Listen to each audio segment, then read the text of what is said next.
اعوذ باللہ من الشیطان الرجیم بسم اللہ الرحمن الرحیم الحمد للہ الذی لا یبلغ مدحتہ القائلون ولا یحصی نعماءہ العادون ولا یعدی حقہ المجتہدون الذي ليس لصفته حد محدود ولا نعت موجود ولا وقت معدود ولا أجل ممدود فطر الخلائق بقدرته ونشر الرياح برحمته الصلاة والسلام على الرسول المسدد المصطفى العمجد المحمود الأحمد سیدنا و مولانا و مولا الکونین جد الحسن والحسین وعانی بالقاسم محمد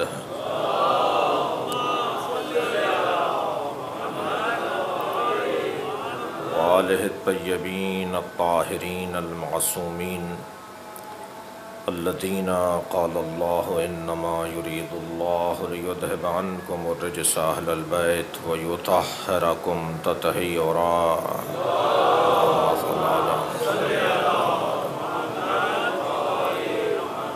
ولعنۃ اللہ علی اعدائہم اجمعین من یوم عداوتہم الی قیام یوم الدین اما بعد قال الحکیم فی قرآن الکریم بسم اللہ الرحمن الرحیم وَإِذْ قَالَ رَبُّكَ لِلْمَلَائِكَةِ إِنِّي جَاعِلٌ فِي الْأَرْضِ خَلِيفَةً قَالُوا أَتَجْعَلُ فِيهَا مَن يُفْسِدُ فِيهَا وَيَسْفِكُ الدِّمَاءَ وَنَحْنُ نُسَبِّحُ بِحَمْدِكَ وَنُقَدِّسُ لَكَ قَالَ إِنِّي أَعْلَمُ مَا لَا تَعْلَمُونَ صلوات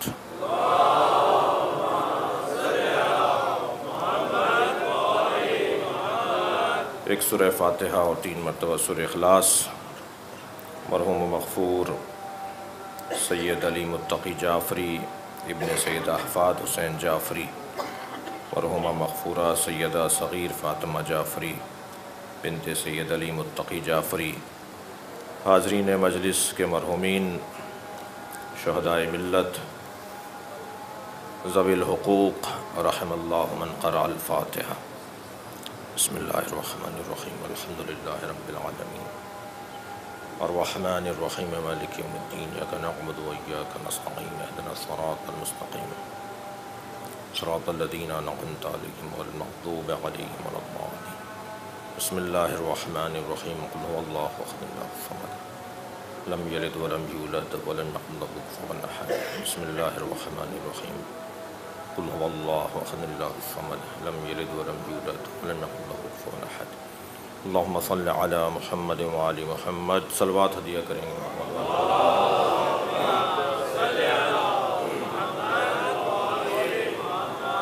ابتدائی مرحلے پر میں یہ عرض کر دوں کہ اس مجلس اعزاء کو یہ ہمارا رسانہ شب یازدہم یعنی شام غریبہ میں اس مجلس کو نشر کرے گا، یعنی یہ مجلس ایک رسانے کی طرف سے مجلس عزاخانے کی ہے، ہر سال کی ہے، ہمیشہ کی ہے، اور خاص طور پر مغفرت کی دعا آپ نے کی ہے بانی مجلس عزا مرحوم مغفور سید علی متقی جعفری کے لیے، مگر یہ اس رسانے کی طرف سے شام غریبہ میں مجلس نشر کی جائے گی، لہٰذا آپ ذہنی طور پر بھی اسی انداز سے تشریف فرما ہوں، اور یہ میرا بیان یقیناً یہ لوگ منقطع کر دیں گے، یہ بیان نشر کرنے کا نہیں ہے جو میں اس وقت دے رہا ہوں، اور مصائب بھی اختتام مجلس پر مجھے شام غریبہ کے پڑھنے ہیں، اگرچہ زمانہ تبدیل ہو رہا ہے، تقاضوں کو مد نظر رکھنا پڑتا ہے، وگرنہ بہت سی چیزیں ہماری پسند سے ہٹ کر ہو رہی ہوتی ہیں، ہمارے مزاج سے ہٹ کر ہو رہی ہوتی ہیں، مگر ہمیں اس کا خیال کرنا پڑے گا کیونکہ ہمیں زمانے کے ساتھ چلنا ہے۔ تو آپ بھی اپنی سماعت کے اندر اور میں بھی اپنے بیان میں اسے ایک بھرپور اپنے پیغام کے حوالے سے کہ ہمارا کیا پیغام ہے، اس حوالے سے میں اسے چاہوں گا کہ آپ کے سامنے پیش کروں۔ دوسری گزارش آپ کی یہ ہے کہ بیان مصائب میں آپ کی توجہ اسی انداز سے رہے گی۔ میں چاہوں گا کہ یہ مجلس کے درمیان اگر آمد و رفت نہ ہو تو بہتر ہے، تو تھوڑا سا آگے آگے تشریف فرما ہو جائیں اور اس جانب کے لوگ اس جانب آ جائیں، تاکہ یہاں پھر مجھے بھی بیان میں الجھن نہ ہو کسی طرح کی۔ اس طرف کچھ جگہ خالی ہے، اس طرف تشریف فرما ہو جائیں۔ یہ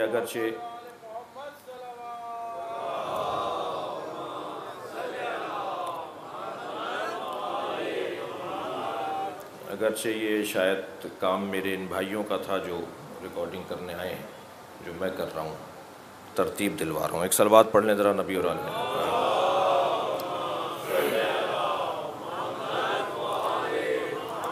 اس سے بہتر صلوات ہدیہ کریں گے۔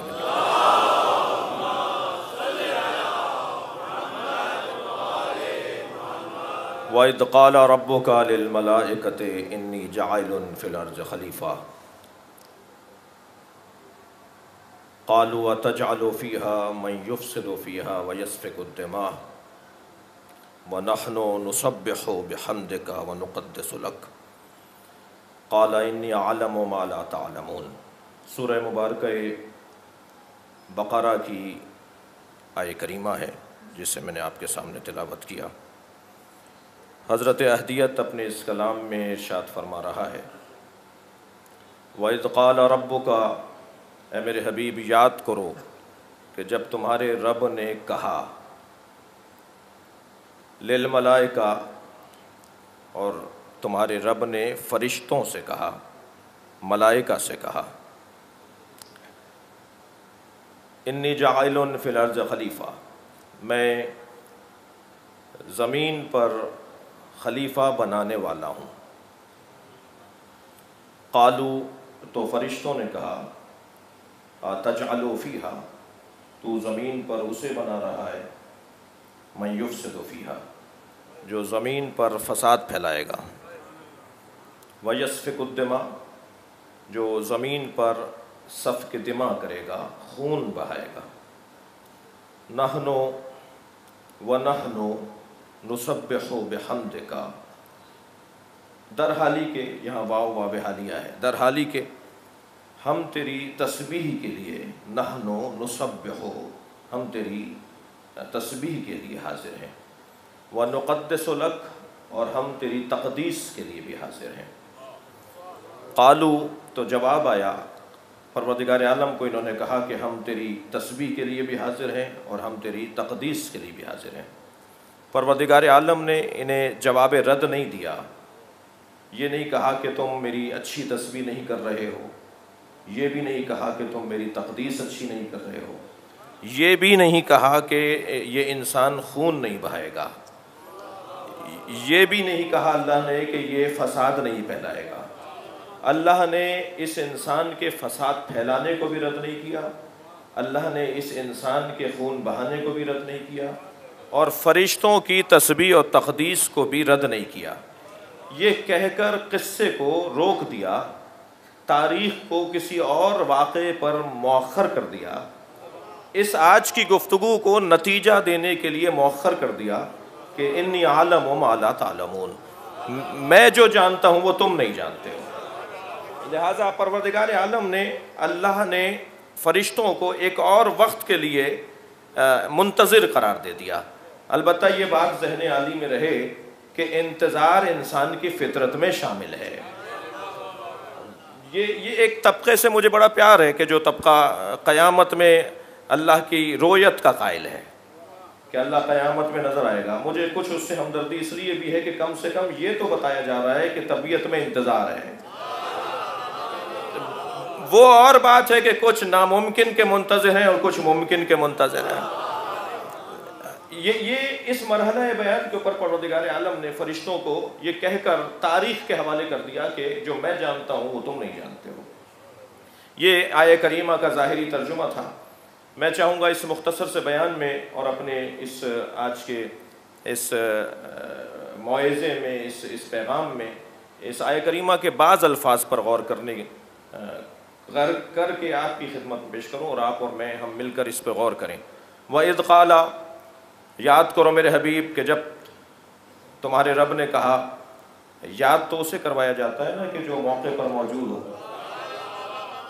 یعنی کوئی ایک ہستی ہے کہ جو اس وقت بھی تھی کہ جب آدم کو بنایا جا رہا تھا، اور اسی بیان کو، یعنی میں اس والے پیغام کو اگر قرآن مجید سے ہی دلیل قرار دے دوں کہ جب اللہ نے فرشتوں سے کہا کہ آدم کو سجدہ کرو، اور سب فرشتوں نے آدم کو سجدہ کیا الا ابلیس، مگر شیطان نے حضرت آدم کو سجدہ نہیں کیا، اس وقت میں پروردگار عالم نے شیطان سے یہ کہا قرآن مجید میں آیہ کریمہ کہ یا ابلیس ما منعک ان تسجد لما خلقت بیدی، اے ابلیس تجھے اسے سجدہ کرنے سے تجھے کس نے روکا تھا جسے میں نے اپنے دونوں ہاتھوں سے بنایا ہے۔ یہ دونوں ہاتھوں سے بنانے کا فلسفہ بڑا حسین ہے، اس پر کہیں اور بات ہو، لیکن یہاں پر اللہ جواب یہ دے رہا ہے خود کہ تو نے جو سجدہ نہیں کیا، تو نے جو آدم کو سجدہ نہیں کیا، استکبرتا، متکبر ہو گیا تھا جو سجدہ نہیں کر رہا تھا، ام کنتا من العالین، یا عالین میں سے ہو گیا تھا۔ اب سوال یہ ہے کہ قرآن کچھ ہستیوں کو حضرت آدم کے وجود سے پہلے ان کے وجود کا پتہ بتا رہا ہے۔ کچھ ہستیاں تھیں جو آدم سے پہلے تھیں، تو متکبر ہو گیا تھا جو سجدہ نہیں کر رہا تھا، یا تو عالین میں سے تھا۔ علامہ سید علی نقی نقن علی اللہ مقامہ کا جملہ میں ان کی روح کو شاد کرنے کے لیے یہاں ضرور کہوں گا۔ نقن صاحب فرماتے ہیں کہ عالین علی کی جمع ہے، علی کی جمع اگر بنے گی تو وہ عالین بنے گی۔ نقن صاحب فرماتے ہیں کہ جب یہ وہاں ہوتے ہیں تو سب علی ہوتے ہیں، جب یہاں آتے ہیں تو سب محمد ہوتے ہیں۔ صلوات پڑھیں گے محمد و آل۔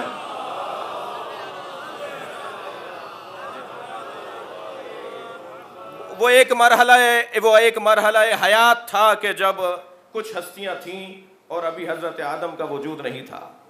اے میرے حبیب یاد کرو تمہارے رب نے فرشتوں سے کہا، اب یہ ترجمہ ہمارا ہے کہ فرشتوں سے کہا، ورنہ قرآن مجید ملائکہ کا لفظ استعمال کر رہا ہے جو ہمارے یہاں بھی استعمال ہوتا ہے، اور ملائکہ جمع ہے ملک کی، اور ملک اگر تمہید کو، مقدمات کو اور استدلال کو چھوڑ کر میں کہوں تو ملک ایک ادارے کو کہا جاتا ہے۔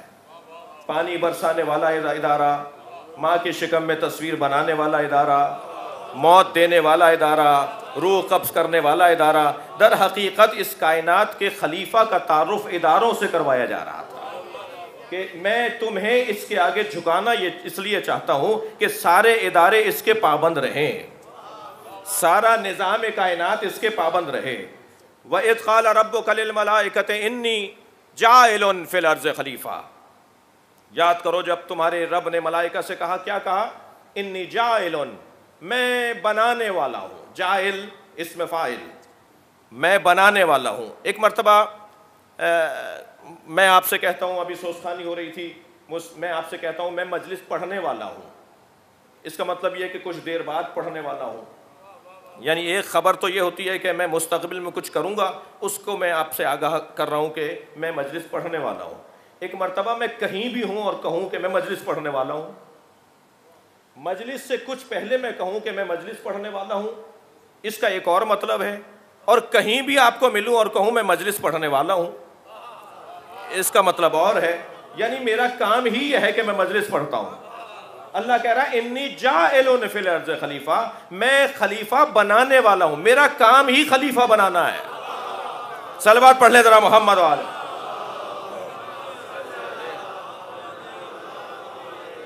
اس سے بہتر صلوات نبی کی ذات کا۔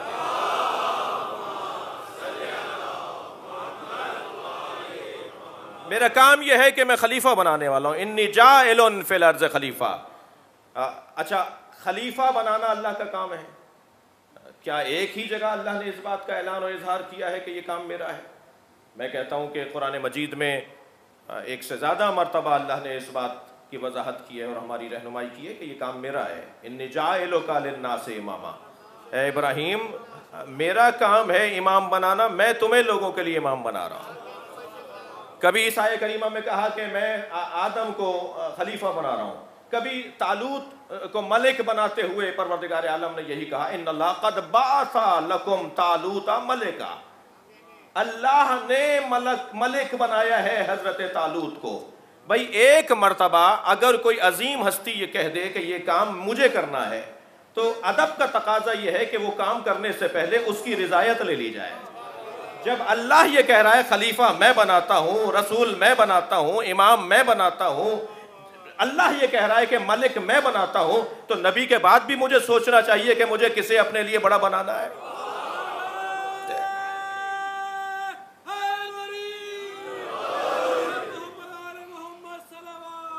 اللہم صلی علی محمد. انی جاعل فی الارض خلیفہ، میں زمین پر خلیفہ بنانے والا ہوں. اب یہاں الفاظ پہ غور کرتے ہوئے اس مرحلہ بیان پر میں اور آپ پہنچے ہیں کہ فی الارض، زمین پر اللہ کا بنایا ہوا زمین کے علاوہ خلافت نہیں رکھتا. اللہ جسے خلیفہ بنا رہا ہے، اللہ جسے رہنما بنا رہا ہے، اللہ جسے امام، رسول، نبی بنا رہا ہے، وہ آسمان والوں کے لیے اللہ کا نمائندہ نہیں ہے. اچھا یہیں آپ نے جملہ سن لیا تو یہ بھی سنتے جائیے کہ خلیفہ کا مطلب جانشین ہی نہیں ہے. خلیفہ کا ایک مطلب جانشین ہے مگر مکمل مطلب جانشین نہیں ہے. اس لیے کہ اگر جانشین ترجمہ کریں گے تو یہ تو اس کے لیے ہوتی ہے کہ جس کے لیے جسم ہو. میں اس جگہ بیٹھا ہوں، آپ اس جگہ بیٹھیں، آپ اس جگہ اس لیے بیٹھیں کہ آپ کا جسم ہے. جسم کا تقاضا ہے مکان. اگر کسی کا جسم ہی نہ ہو تو اس کے لیے مکان ہی نہیں ہوگا. اللہ جسم و جسمانیت سے مبرہ ہے، اللہ کے لیے تو کوئی مکان ہی نہیں ہے. تو پھر کیا اللہ کی جگہ حضرت آدم آ کر بیٹھ رہے ہیں؟ معاذ اللہ، صد معاذ اللہ. اگر یہ تصور کریں گے کہ اللہ کی جگہ حضرت آدم آ کے بیٹھ رہے ہیں تو یہی کفر اور یہی شرک ہو جائے گا. اللہ کی جگہ پر نہیں. اچھا پھر جگہ تو اتنی مجبور ہے کہ جو چاہے بیٹھ جائے. ایک صلوات ہدیہ کر دیں نبی کے ذات پر.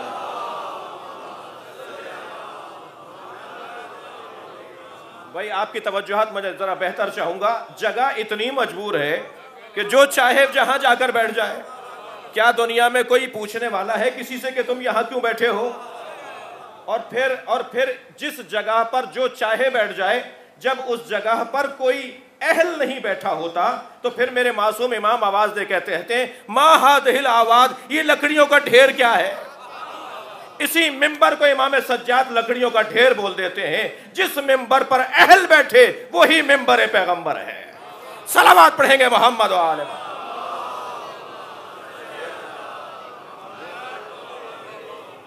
توجہ چاہوں گا عزیزان گرامی، یہاں پر اللہ زمین پر خلیفہ بنا رہا ہے تو خلافت پروردگار عالم کی جانشینی کا مفہوم نہیں رکھتی.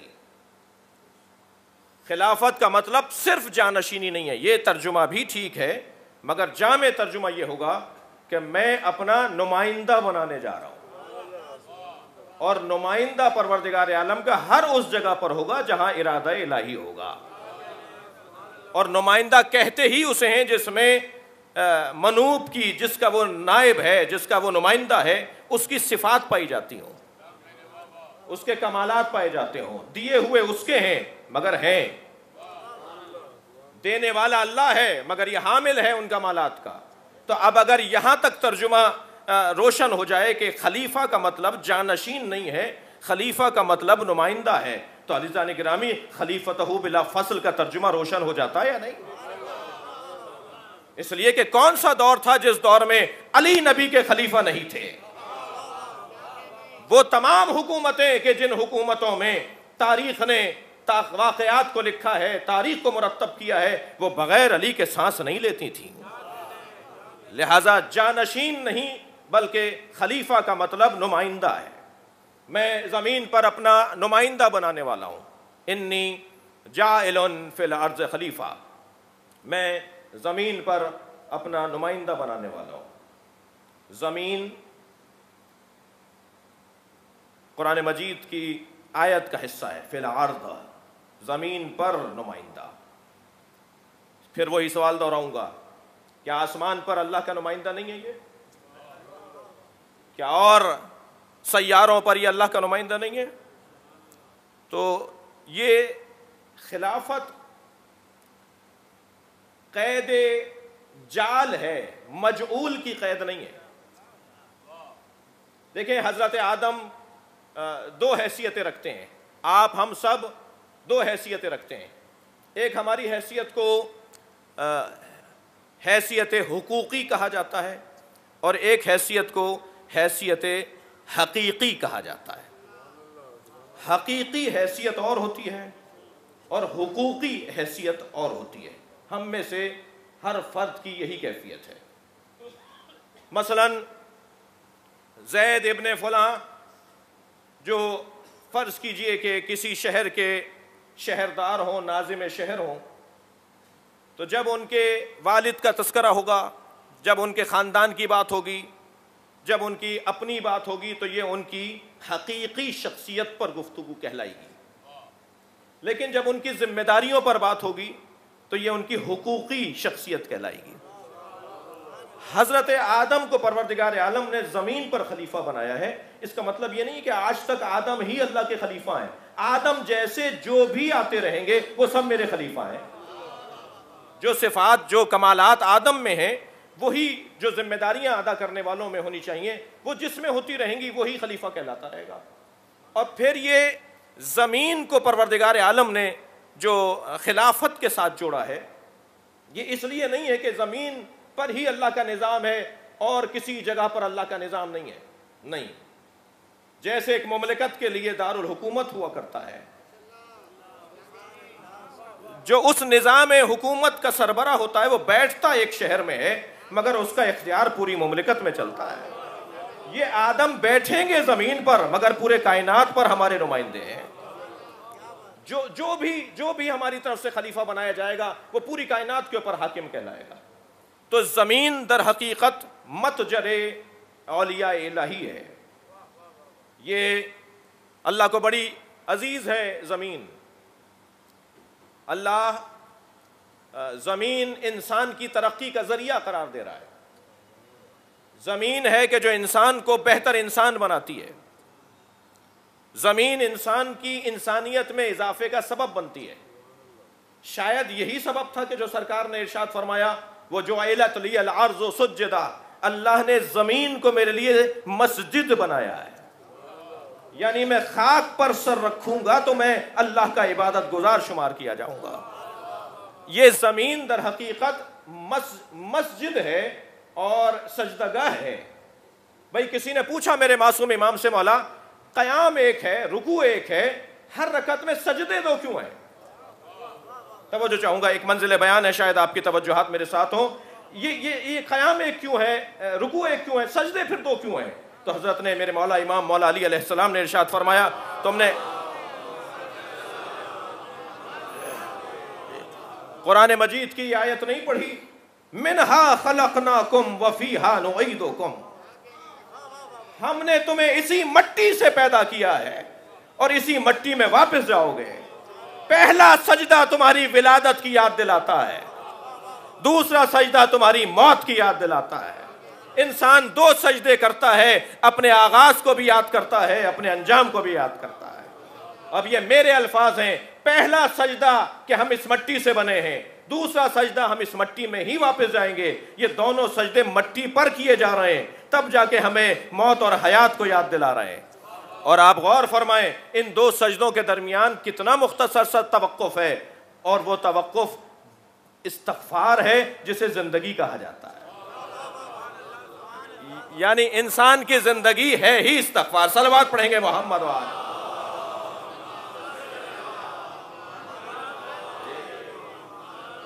اب یہ زمین کو پروردگار عالم نے اولیاء الہی کے لیے مرکز قرار دیا ہے، اور اس زمین پر بیٹھنے والے لوگ عرش پر جانے کی صلاحیت اپنے اندر پیدا کرتے ہیں۔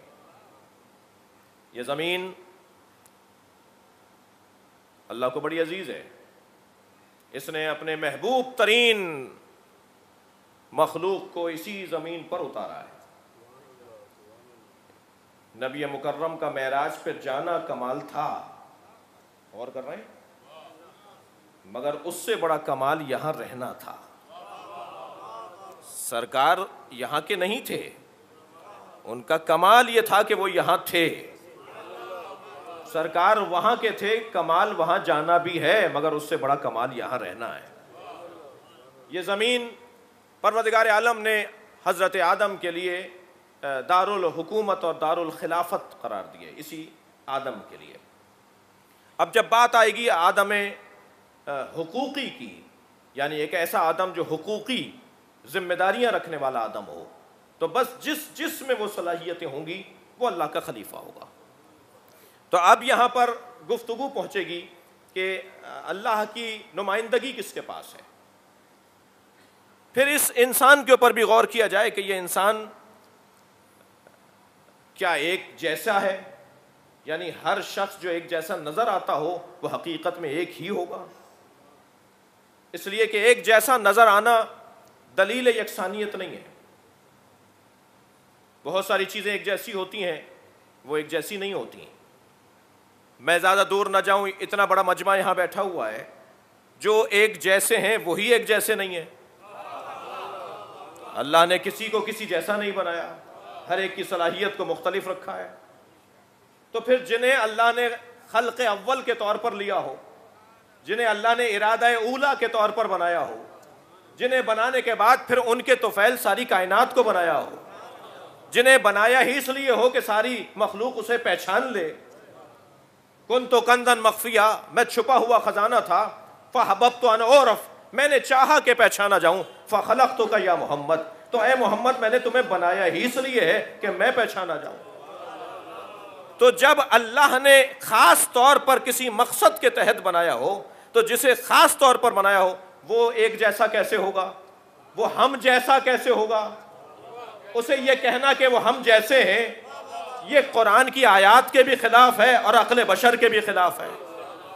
اللہ نے نبی مکرم کو ہم جیسا نہیں بنایا، اور اگر یہ کہہ لیا جائے کہ وہ ہم جیسے تھے اس لیے ہم جیسے تھے کہ ان کی بھی 2 آنکھیں تھیں، ان کے بھی 2 پیر تھے، ان کے بھی 2 ہاتھ تھے، ان کے ہاں بھی ازدواجی نظام تھا، وہ بھی بازاروں میں جاتے تھے، وہ بھی شاہراہوں پر نکلتے تھے، ان کی زندگی میں بھی یہی بشری تقاضے پائے جاتے تھے، تو مجھے کچھ دیر کے لیے معاف کیجیے گا، میں اگر یہ کہہ دوں ایسے شخص کو کہ پھر تم فرعون کی طرح ہو، تم نمرود کی طرح ہو، تم یزید کی طرح ہو، تو جواب یہ آئے گا کہ آپ نے ہماری توہین کر دی، کہاں نمرود اور کہاں ہم، کہاں یزید اور کہاں ہم، تو ہم یہی تو جواب آپ کو دے رہے ہیں، کہاں وہ اور کہاں تم۔ جی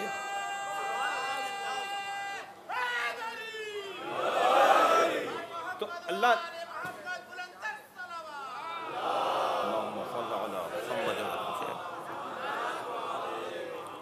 پروردگار عالم نے انسان کو ظاہری طور پر اگر ایک جیسا خلق کیا ہے تو ظاہری طور پر بھی ایک جیسا نہیں ہے۔ توجہ چاہوں گا، حضرت موسیٰ جب تجلی دیکھ کر لوٹے تو اس کے بعد حضرت موسیٰ کی بینائی اتنی تیز ہو گئی تھی کہ 30 میل کے فاصلے سے اندھیری رات میں سیاہ پتھر پر چیونٹی کو دیکھ لیتے تھے۔ بھائی آپ کی توجہات میرے ساتھ ہیں، میں آپ سے آپ کا شکر گزار ہوں۔ 30 میل کے فاصلے سے اندھیری رات میں چیونٹی کو دیکھ لیتے تھے سیاہ پتھر پر، اس لیے کہ تجلی دیکھ کر آئے ہیں۔ جو اللہ کی صفاتی تجلی دیکھ کر آئے اس کی آنکھیں تو اتنی تیز ہو جائے، جو اللہ کی ذاتی تجلی دیکھ کر آیا ہو اس مصطفیٰ کی رویت کو آپ کیا کہیں گے؟ جو معراج پر صلوات پڑھ لے ذرا محمد و آل محمد۔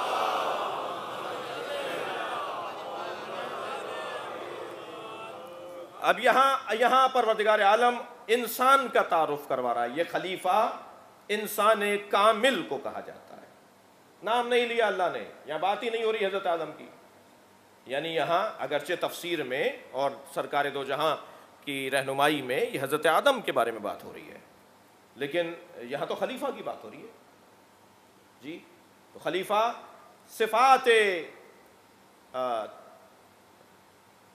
صفات پروردگار کا جلوہ گر، ایک ایسی ذات جو اللہ کی صفات کا جلوہ گر ہو، تجلی ہو۔ میرے معصوم امام فرماتے ہیں المتجلی لخلقہ بخلقہ، اللہ مخلوق کے ذریعے سے مخلوق پر تجلی کرتا ہے. اللہ تجلی کرتا ہے، اللہ اپنا اظہار کرتا ہے، مگر کس ذریعے سے، کس طریقے سے وہ اپنا اظہار کرتا ہے، اپنا ظہور کرتا ہے؟ وہ مخلوق کے ذریعے سے مخلوق پر تجلی کرتا ہے. تو بس یہاں بھی اس فقرے سے بھی بات روشن ہے کہ ہر مخلوق برابر نہیں ہے. کچھ مخلوق تو وہ ہے جو تجلی لینے والی ہے، کچھ وہ ہے جو تجلی کا ذریعہ ہے، جس کے ذریعے سے تجلی ہوتی ہے. تو اب یہ ساری مخلوقات برابر نہیں ہیں. تو انسان میں فرق ہے، ہر انسان ایک جیسا نہیں ہے. خود قرآن مجید نے بھی انسان کے بارے میں ہماری رہنمائی کی ہے. اسی انسان کو اللہ قرآن کے اندر شیطان بھی کہتا ہے، جبکہ شیطان علیحدہ وجود ہے اور انسان علیحدہ وجود ہے. شیاطین الانس یہ کہا ہے قرآن نے. انسانی شیطان، تو بھائی شیطان ہے یا انسان ہے؟ اگر قرآن شیطانی انسان کہہ رہا ہے تو یہ انسان دکھائی دیتا ہے، حقیقت میں شیطان ہے. یہ ہماری رہنمائی ہو رہی ہے. کچھ اور آگے بڑھے تو ہمیں اسی انسان کے بارے میں رہنمائی دی اللہ نے. اولئک کالانعام، یہ جانور ہیں. یہ انہی انسانوں کے بارے میں اللہ نے کہا یہ جانور ہیں. یہ چوپائے تو نہیں ہیں، یہ تو انسان نظر آ رہے ہیں، مگر قرآن کہہ رہا ہے یہ جانور ہیں. اور پھر کہا بل ہم عدل، اور جانوروں سے بھی زیادہ پستر ہیں. اسی انسان کے لیے اللہ نے حیوان کا لفظ استعمال کیا ہے. کچھ اور آگے بڑھیں اس سے زیادہ سخت ہے، یعنی حیوان ہونا پھر شاید کوئی فضیلت ہو جی، اور حیوان نما جانور ہونا شاید پھر کچھ امتیاز رکھتا ہو. لیکن ایک جگہ تو کہا ہیا کل حجارہ، یہ پتھر ہے. یعنی اسی انسان کو اللہ پھر پتھر بھی کہہ رہا ہے. تو یا اللہ یہ انسان تو نے بنایا تھا، یہ پتھر کیسے ہو گیا؟ تو نے پتھر تو اور بنائے تھے، اسے تو پتھر نہیں بنایا تھا. یا اللہ یہ حیوان کیسے ہو گیا؟ تو نے حیوان تو کچھ اور بنائے تھے، یہ حیوان کیسے ہو گیا؟ تو نے شیطان تو کوئی اور ہے، یہ تو انسان تھا، یہ شیطان کیسے ہو گیا؟ اس کا مطلب یہ ہے کہ کچھ اختیارات انسان کے ہاتھ میں ہیں جس کی بنیاد پر یہ اپنے آپ کو گرا کر کبھی پتھر کر لیتا ہے، کبھی حیوان کر لیتا ہے، اور کبھی جانوروں کی طرح کر لیتا ہے، اور کبھی یہ شیطان کر لیتا ہے. یہ اتنا گرا لیتا ہے اپنے آپ کو. لیکن یہی انسان جب کمال پر پہنچے اور اس کیفیت میں آئے کہ اسے انسان کہا جا سکے، تو بس وہی انسان ہے جو خلیفہ کہلایا جا سکے، یعنی اللہ کی صفات رکھنے والا کہلایا جا سکے. یہیں تعریف بھی ہونی چاہیے. وقت کی تنگی ہے کہ انسان کی تعریف کیا ہے. خود تعریف کی بھی تعریف ہوتی ہے، آپ کی بھی تعریف ہے، میری بھی تعریف ہے، ہر شے کی تعریف ہے. انسان کی کیا تعریف ہے؟ لفظ انسان، اس کی تعریف کیا ہے؟ تعریف کرنے والے اہل منطق کبھی اسے حد تام سے تعریف کرتے ہیں، کبھی اسے حد ناقص سے تعریف کرتے ہیں، کبھی اسے رسم تام سے تعریف کرتے ہیں اس کی، اور کبھی رسم ناقص سے اس کی تعریف ہوتی ہے. کبھی تمثیل سے ہوتی ہے اور کبھی تشبیہ سے ہوتی ہے. یعنی یہ 6 طریقے اہل منطق نے تیار کیے ہوئے ہیں، طے کیے ہوئے ہیں کہ تعریف کیسے کی جائے گی. لیکن عزیزان گرامی، اہل منطق بھی انسان ہیں یا نہیں ہے؟ تو جو انسان ہے وہ کیسے بتائے گا کہ انسان کیا ہے؟ سب سے زیادہ مشکل مخلوق ہے ہی انسان. یہ خود اپنے آپ کو نہیں جانتا تو یہ کسی اور کے بارے میں کیا تعارف کروائے گا؟ تو انسان کے بارے میں اگر کوئی تعریف ہوگی بھی تو وہی اس کی تعریف کرے گا جس نے اسے خلق کیا ہے. یعنی اللہ بتائے گا کہ انسان کسے کہا جاتا ہے. لہذا اللہ کی تعریف میں اور بندوں کی تعریف میں یہی فرق آ جائے گا کہ بندے انسان کی تعریف کرتے ہیں الانسان ہوا حیوان ناطق، انسان حیوان ناطق کو کہا جاتا ہے. حیوان ناطق یعنی جو سمجھتا بھی ہو اور فیصلہ کرنے کی صلاحیت بھی رکھتا ہو. ورنہ اگر حیوان کہہ کر رک گئے ہوتے تو یہاں پر توہین کا پہلو آتا. وہ حیوان، وہ ذی حیات، وہ حیات رکھنے والا جو سمجھ بھی رکھتا ہے اور فیصلہ کرنے کی صلاحیت بھی رکھتا ہے.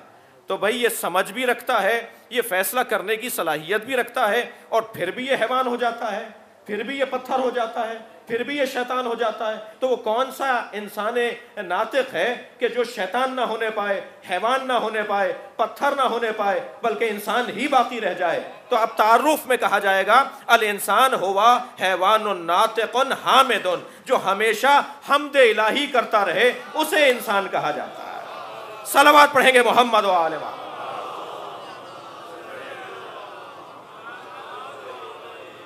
جو اپنے رب سے جڑا رہے، عرفا کہتے ہیں ہوا ذاب فی اللہ، حیوان انسان اسے کہا جاتا ہے کہ جو اللہ میں ذوب ہو جائے، اللہ میں گم ہو جائے، اپنے آپ کو مٹا ڈالے ذات پروردگار کے اندر، اور جو اپنے آپ کو اللہ میں مٹا ڈالے پھر اس کا ہاتھ اس کا نہیں ہوتا، وہ ید اللہ ہو جاتا ہے، پھر اس کی آنکھیں اس کی نہیں ہوتی، وہ عین اللہ ہو جاتی ہیں۔ اور پھر جب یہ ید اللہ ہے اور وہ عین اللہ ہے، توجہ چاہوں گا، تو پھر ہم اگر اس سے مدد مانگ رہے ہیں تو ہم اس سے نہیں مانگ رہے، اللہ ہی سے تو مدد مانگ رہے ہیں۔ یہ اللہ ہی نے اسے ید اللہ اور عین اللہ قرار دیا ہے۔ عزیزان گرامی، اب اس انسان کے تعارف میں اتنا طے ہو گیا کہ جو اللہ میں اپنے آپ کو گم کر دے، جو اللہ کی ذات میں اپنے آپ کو ذوب کر دے، حلول کر دے، ختم کر دے، اپنے آپ کو اس میں ڈال دے، اور اس کا وجود اس کا نہ کہلائے بلکہ اس کو دیکھ کر کبھی آیت اللہ کہا جائے، کبھی اسے دیکھ کر جو ہے وہ اللہ کی نشانی کہا جائے، کبھی اسے شاعر اللہ کہا جائے، اور کبھی اسے دیکھ کر اللہ یاد آ رہا ہو، تو یہ ہے وہ انسان حقیقی، وہ انسان حقوقی کہ جس کو اللہ دیکھنا چاہتا ہے۔ عزیزان گرامی، یہی انسان جب کمال پر پہنچتا ہے تو یہ ثابت کرتا ہے کہ اللہ نے جو اس پر اعتماد کیا ہے، اللہ نے جو اس کو چاہا ہے، اللہ نے جو اسے اپنی مرضیاں دی ہیں، اللہ نے جو اس کو اپنی ذات سے وابستہ ہونے کا عنوان اور حیثیت اور فضیلت دی ہے، وہ حق تھا کہ اس کو ملے۔ انی اعلم ما لا تعلمون، میں جو جانتا ہوں وہ تم نہیں جانتے۔ یہ جواب کہاں ملا؟ یہ جواب اس وقت ملا کہ جب ایک بھائی دوسرے بھائی کے بستر پہ سو رہا تھا، اور ایک فرشتہ پائیتی کھڑا تھا اور ایک فرشتہ سرہانے کھڑا تھا۔ جی، جبرائیل اور میکائیل دونوں سرہانے اور پائیتی کھڑے تھے۔ اس وقت میں اللہ نے پوچھا تھا ان دونوں سے، بتاؤ تمہیں کیا نظر آ رہا ہے؟ جواب دیا کہ ہم نے انسان کے صورتوں اور انسان کی تصویروں کو تو بہت دیکھا، مگر یہ تصویر پہلی دفعہ دیکھی ہے کہ ایک دوسرے پہ قربان ہو رہا ہے۔ انہوں نے تو یہ سمجھا تھا کہ یہ خون بہائے گا، ہاں خون بہانے والے بھی باہر کھڑے ہوئے تھے، مگر خون دینے والا بھی بستر پہ لیٹا ہوا تھا، اور بستر پر اس اطمینان کے ساتھ لیٹا ہوا تھا کہ جیسی نیند آج آئی ہے اس سے پہلے کبھی نہیں آئی ہے۔ اور اس اطمینان کے ساتھ لیٹنے والے نے جب ثابت کر دیا کہ یہی انسان حقیقی ہے، یہی انسان حقوقی ہے، تو پھر آواز آئی وَمِنَ النَّاسِ مَن يَشْرِي نَفْسَهُ ابْتِغَاءَ مَرْضَاتِ اللَّهِ وَاللَّهُ رَءُوفٌ بِالْعِبَادِ۔ کچھ لوگ ہیں جو اپنے نفسوں کو بیچ ڈالتے ہیں، اللہ کی مرضیوں کو حاصل کر لیتے ہیں، اور جب اللہ کی مرضیوں کا حصول ہو جائے تو پھر انہیں دیکھیں گے تو پتہ چلے گا کہ اللہ کیا چاہتا ہے۔ یہ جس سے راضی ہو جائیں گے گویا اللہ اسی سے راضی ہے، یہ جس سے ناراض ہو جائیں گے گویا اللہ انہی سے ناراض ہے۔ عزیزان گرامی، ہمیں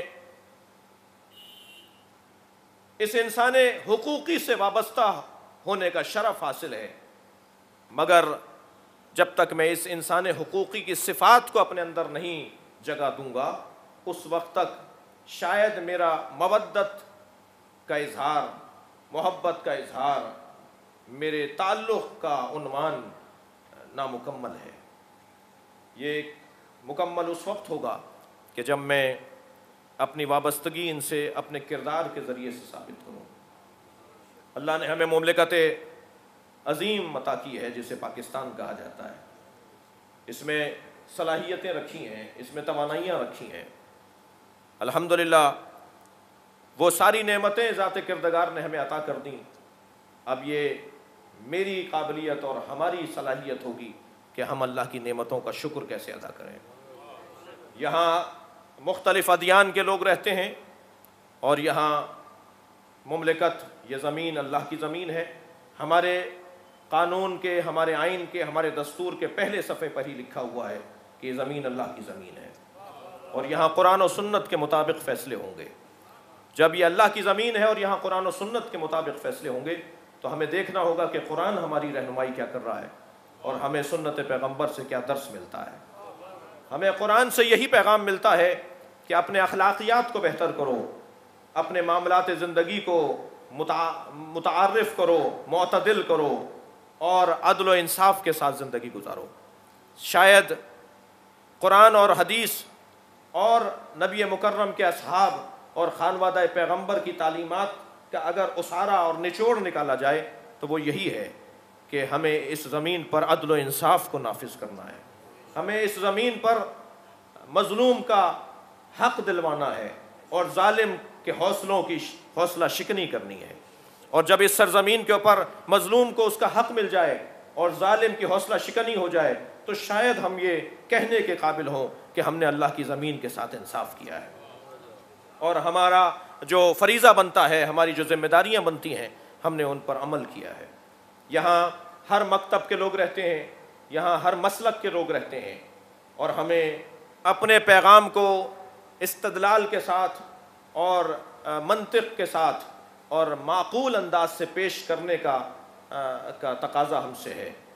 جارحیت، زور زبردستی اور اپنی بات کو اونچی آواز اور دھونس اور روب کے ذریعے سے پہنچانے کا جو انداز ہے وہ نہ معقول تھا اور نہ معقول ہے.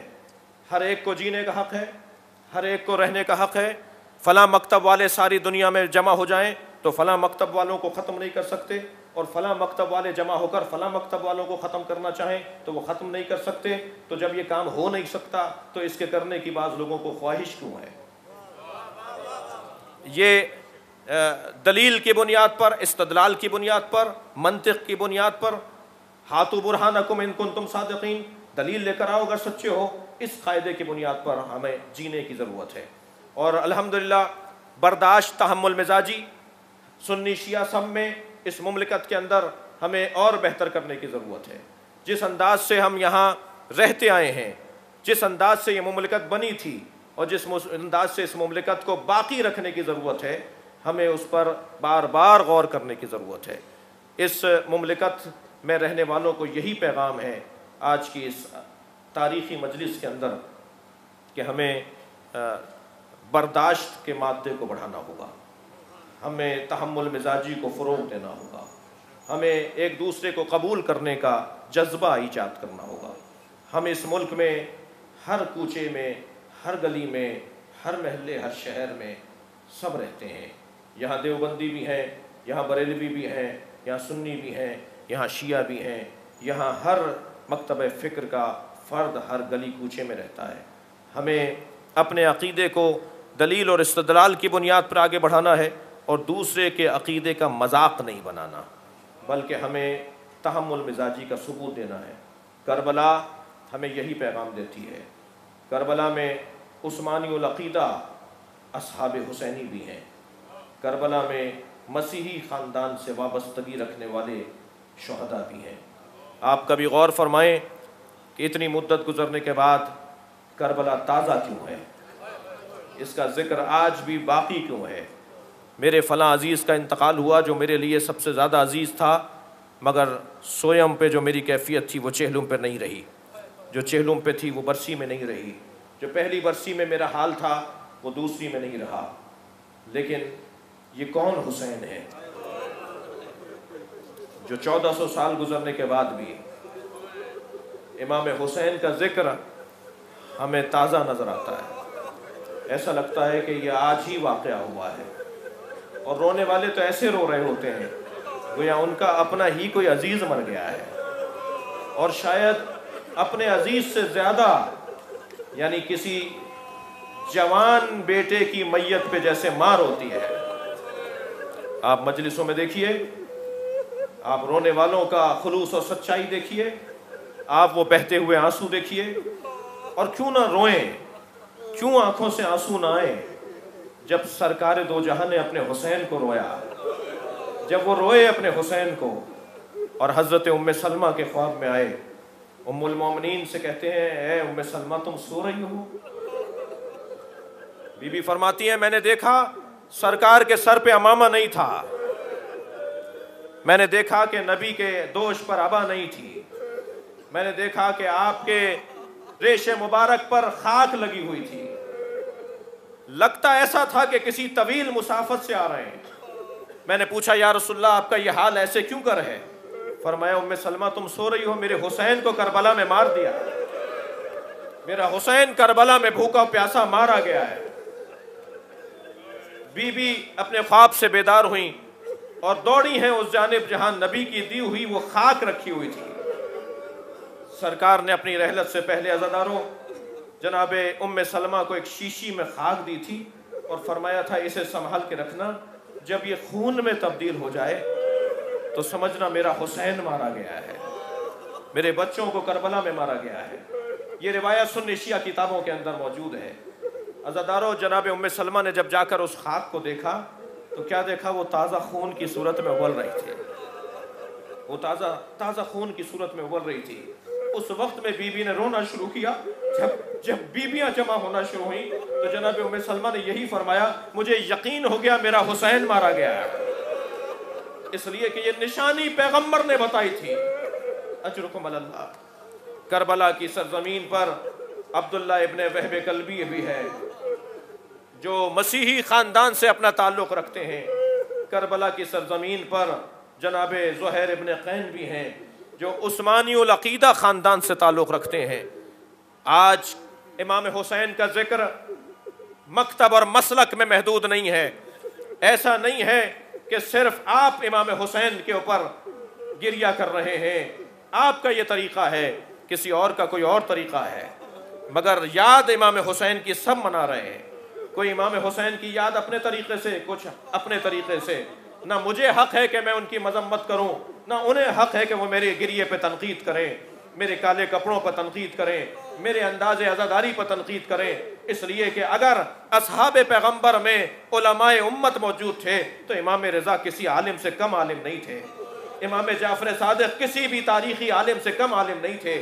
مجھے امام جعفر صادق نے امام حسین پہ رونے کا یہ طریقہ بتایا ہے، مجھے امام رضا نے امام حسین کی یاد کا یہ انداز بتایا ہے۔ اگر دنیا کے پاس علماء، صحابہ، تابعین، تبع تابعین کا مقام ہے تو ہم بھی ائمہ اہل بیت سے سبق لے رہے ہیں۔ ہمیں بھی موسیٰ کاظم نے بتایا ہے کہ جب محرم کا چاند نمودار ہو جائے، اجرکم علی اللہ، تو تمہیں حسین ابن علی کا ذکر کیسے کرنا ہے؟ عزادارو، امام حسین کا ذکر کسی خاص مسلک اور مکتب کا نہیں ہے، بلکہ ہر بیدار ضمیر حسین کا ذکر کرتا ہے، ہر زندہ دماغ امام حسین کی یاد میں اپنے آپ کو مصروف رکھتا ہے۔ کربلا انتہائی عظیم پیغامات اور انتہائی عظیم پیاموں پر مشتمل ایک تاریخی واقعہ ہے۔ یہ بظاہر 2 محرم سے شروع ہوا ہے اور 10 محرم کو ختم ہو گیا ہے۔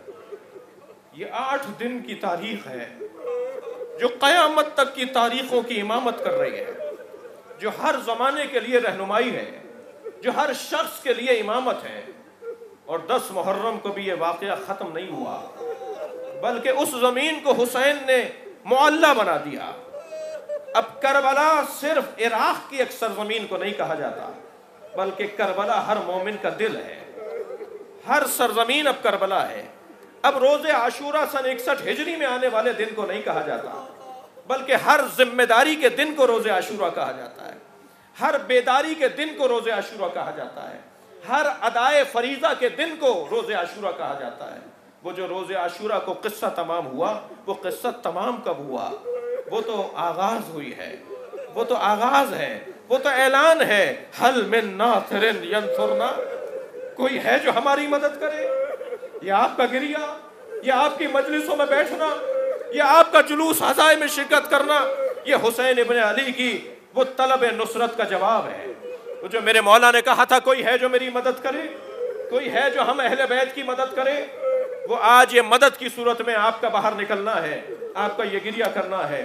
عزاداروں، میں نے بہت آپ کو زحمت دے لی، 2 منزلیں اور لے لیجئے۔ صبح عاشور کا سورج، اے عاشورہ کا سورج، اتنا ہمیں بتا تو نے کیا کیا دیکھا۔ اجرکم اللہ، آپ کی آوازیں بلند ہیں، حق بنتا ہے جب آپ مجلس میں بیٹھتے ہیں تو حسین ابن علی پہ رونے کا حق بنتا ہے۔ کیا ہوا ہے صبح عاشور سے عصر عاشور تک، امام حسین نے کیسے کیسے لاشیں نہیں اٹھائے، اور یوں تو امام نے کوئی لاشا نہیں چھوڑا جو خود نہ اٹھایا ہو، اس لیے کہ اگر حسین نے لاشا نہ اٹھایا تو کہیں میزبانی بدنام نہ ہو جائے، کہیں حسن اخلاق پر حرف نہ آ جائے۔ حتیٰ غلاموں کے لاشیں حسین نے اٹھائے، حتیٰ نوکروں کے لاشیں حسین نے اٹھائے، حتیٰ حر کے بیٹے کا لاشا حسین اٹھانے گئے۔ جب حر کے بیٹے نے آواز دی تھی اپنے بابا حر کو، تو آپ خود اندازہ کیجئے، آپ صاحب اولاد لوگ بیٹھے ہوئے ہیں، کہ اگر بیٹا اپنے باپ کو اس حالت میں آواز دے تو باپ کا کیا حال ہوتا ہوگا۔ جب پہنچا ہے اپنے بیٹے کے لاشے پر تو کیا دیکھا، حسین پہلے سے موجود ہے، اور حر کے بیٹے کا لاشا حسین نے اٹھایا ہوا ہے، اور بس ایک ہی جملہ حسین کہتے ہیں، حر جوان بیٹے کا لاشا باپ نہیں اٹھاتا۔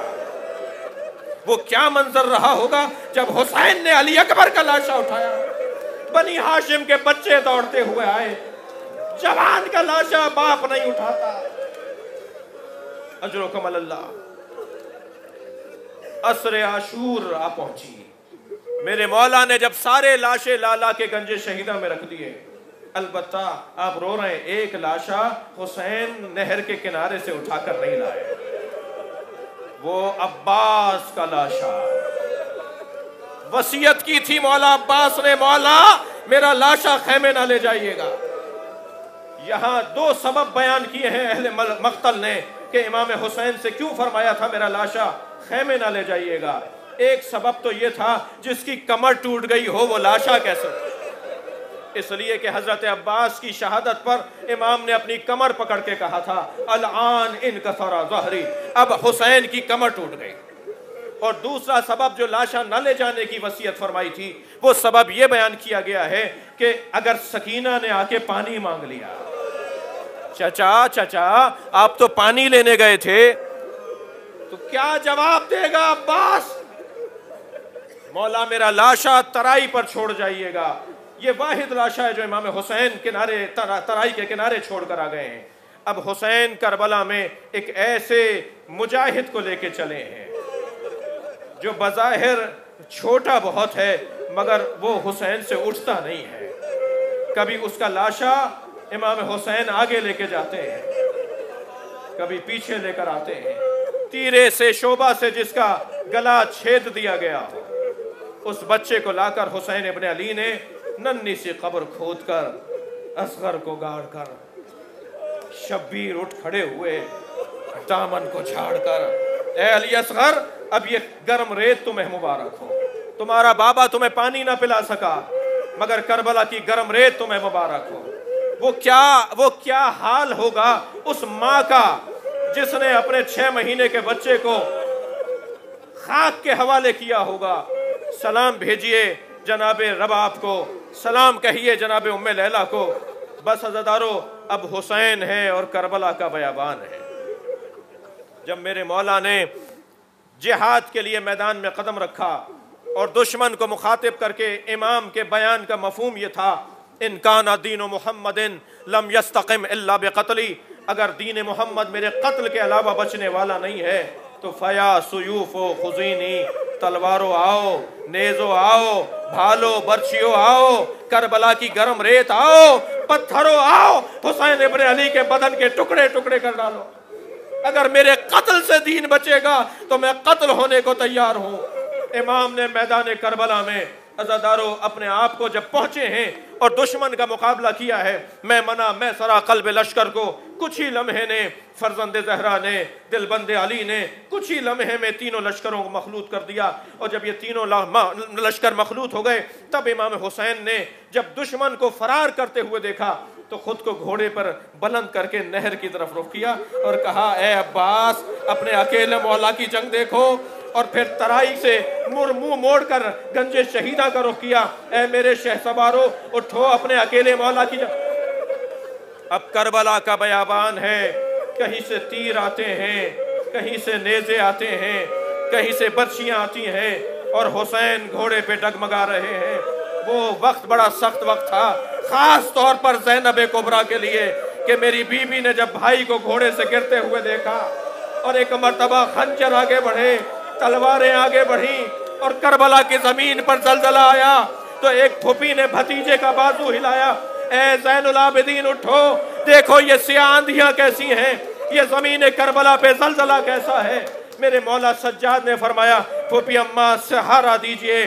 میری بیوی نے اپنے بھتیجے کو سہارا دیا، کہا خیمے کا پردہ ہٹائیے۔ اب جو خیمے کا پردہ ہٹا، نو کے نیزہ پر حجت خدا کا سر تھا، آواز دی السلام علیکہ یا ابا عبداللہ، اے حجت خدا حسین۔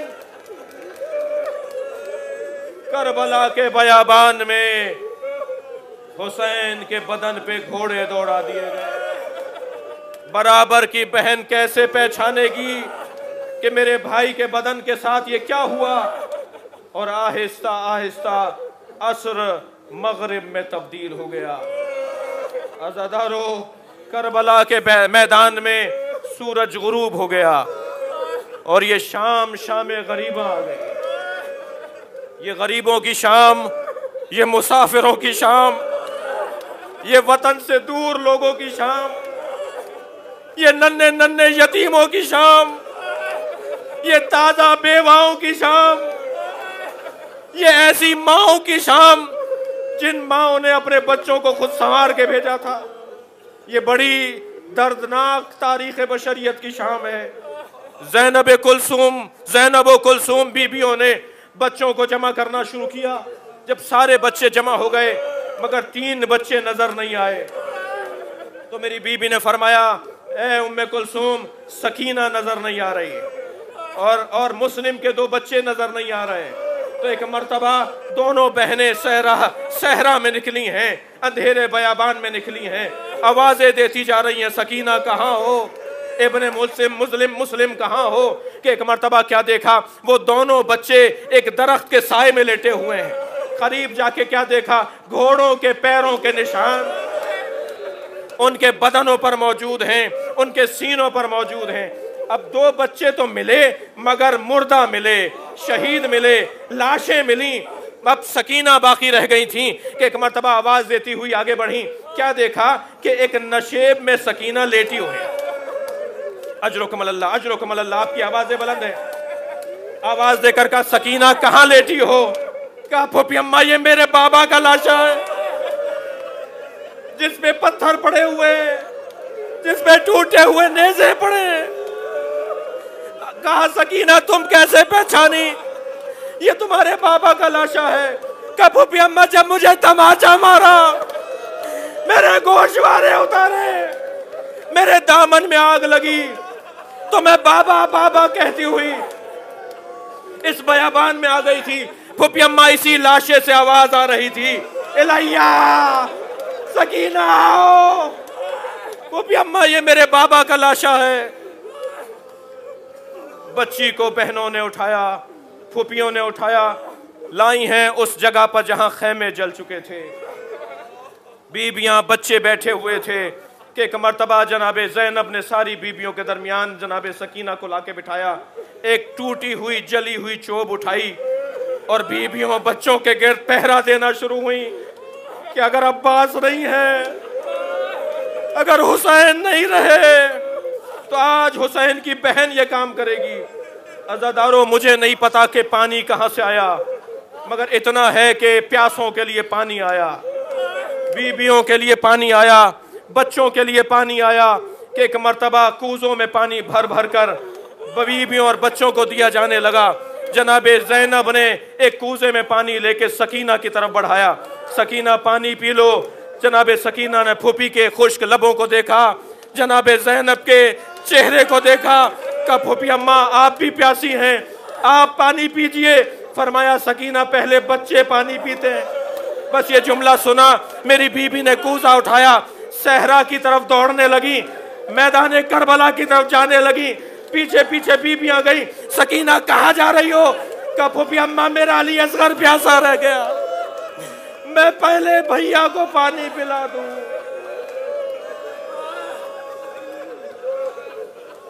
الا لعنت اللہ علی قوم الظالمین فسيعلم الذين ظلموا أي منقلب ينقلبون۔ یا اللہ ان آوازوں پر رحمت نازل فرما، رونے والوں کی توفیقات میں اضافہ فرما۔ مرحوم مغفور سید علی متقی جعفری، ان کی دختر، اس گھرانے کے دیگر مرحومین کی یا اللہ مغفرت فرما، امام زمانہ کے ظہور میں تعجیل فرما۔ مزید ایک سورہ فاتحہ، 3 مرتبہ سورہ اخلاص مرحوم و مغفور سید علی متقی جعفری ابن سید احفاد حسین جعفری اور مرحومہ سیدہ صغیر فاطمہ بنت سید علی متقی جعفری رحم اللہ من قرأ الفاتحہ۔ بسم اللہ الرحمن الرحیم، الحمد للہ رب العالمین الرحمن الرحیم مالک یوم الدین، ایاک نعبد و ایاک نستعین اہدنا الصراط المستقیم صراط الذین انعمت علیہم غیر المغضوب علیہم ولا الضالین۔ بسم اللہ الرحمن الرحیم، قل هو اللہ احد الصمد لم یلد ولم یولد ولم یکن له کفوا احد۔ بسم اللہ الرحمن الرحیم، قل هو اللہ احد الصمد لم یلد ولم یولد ولم یکن له۔ اللہم صل علی محمد وآل محمد وعجل فرجہ۔ یا حسین